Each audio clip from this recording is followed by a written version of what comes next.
103. Let's bow for invocation. Father, thank you for today. Thank you for this specified time you've given to us to gather as a body to amen.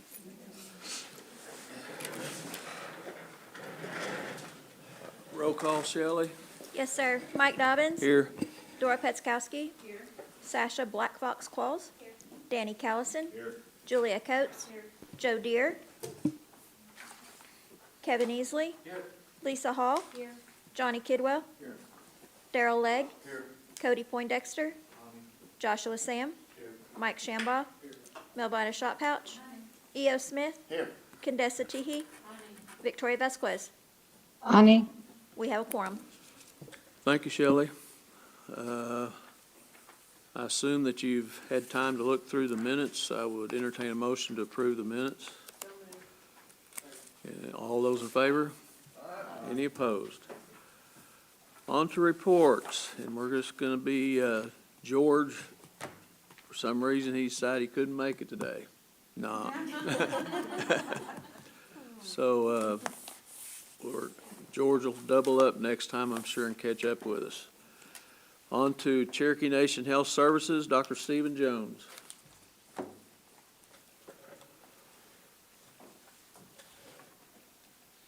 Well, good afternoon. Thank you for having me today. I'll start out and say that you should have your report in your packet.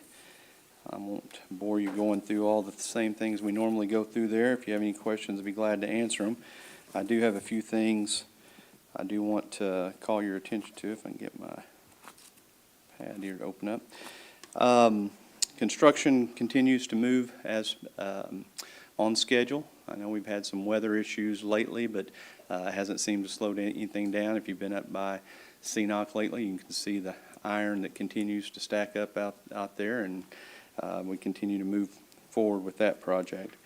We've had a few issues as of late with the weather and some frozen pipes and things of that nature that have interrupted a few things with regard to services, but we're doing everything we can to divert away from those areas and still continue to provide services. It's been pretty rare that we've had to cancel things. I think as of this week we did have to cancel a few things. We had a water line bust in the CNOC area that caused our ORs to be impacted by that. So, but we're on the mend, and we're trying to get everything back in working order so that we can be as safe as we can to our patients and staff.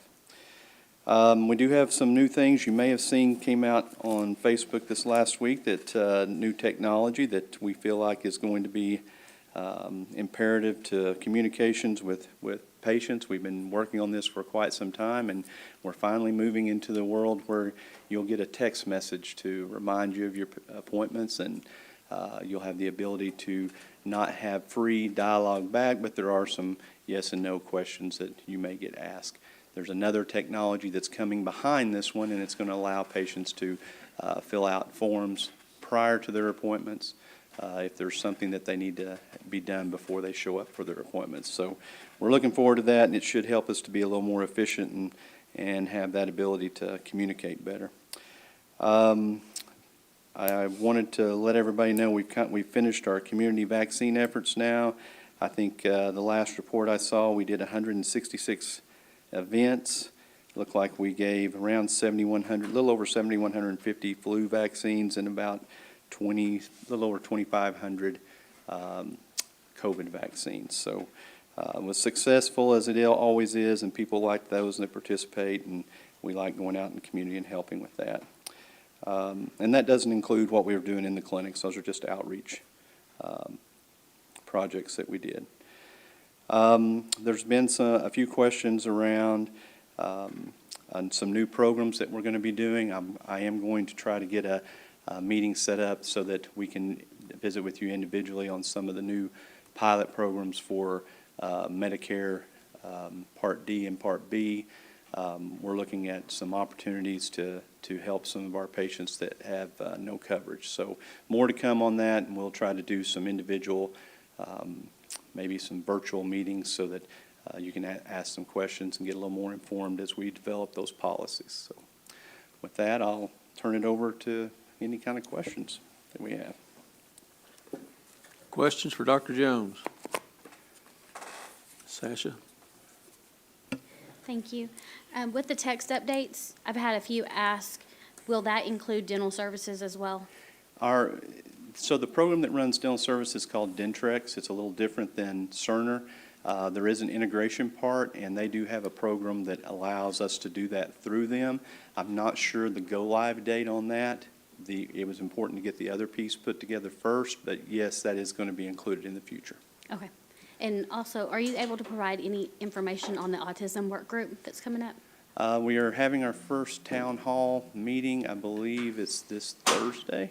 Okay. They're here at CNOC, and Becky Shepard, Dr. Shepard is the one it's our representative on that. And she informed me that they're planning on having one in the Catoosa area also. So I don't think they have a date for that yet, but it's more of a town hall meeting, and it's going to be about putting those resources out there, seeing what resources we have and collaborations we can help with. Thank you. Thank you for the time share. Joe? Do you know what services or who they've contacted, what groups, like Autism Oklahoma or the Special Olympics Executive Committee? I'm not sure what I think that group is going to be presenting a report to this body. I think that comes after these town hall meetings, so I'm not sure all the different resources that they're going to be putting together for you. Okay, Okay? all right, thank you. Yeah. Anybody else for Dr. Jones? Looks like we're good. Okay, all right. Well, thank you very much. Okay, on to public health. We got both Lisa Pivek here and Dr. Gann.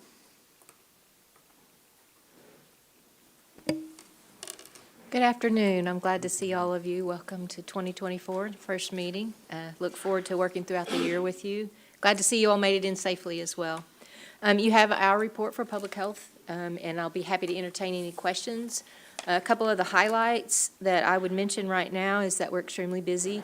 As many of you may have seen in the press, working on the summer electronic benefit program for children. Lots of preparation, lots of changes this year, and working through those interim final rules from USDA, as well as trying to figure out and ensure that we get coverage to as many children as possible within the reservation and about. Farmers market as well. We've already started that process. We have a huge push now going on smoking cessation, both virtual and in person, as well as group classes, and you'll be seeing more information coming out on that, as well as a big push in relationship to Cherokee Nation employee wellness, expanding activities and looking at what those things that we might be able to do.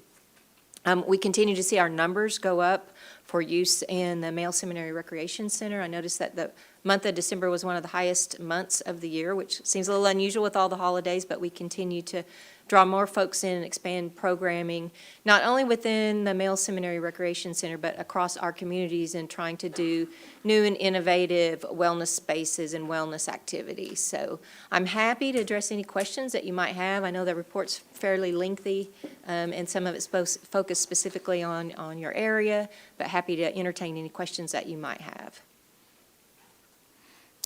Questions for Lisa? I see none. Thank you, Dr. Gann. Did you hear just He was decorations just today? here for any questions that we Okay. might have come up, so. Any questions for Dr. Gann or Lisa? Okay, thank you. Thank you so much. All right, I see no old business pending or new business. Are there any announcements? Looks like the next meeting is tentatively scheduled for Monday, February 12th at 1. Need one more motion. All those in favor? And any opposed? Okay, we are adjourned.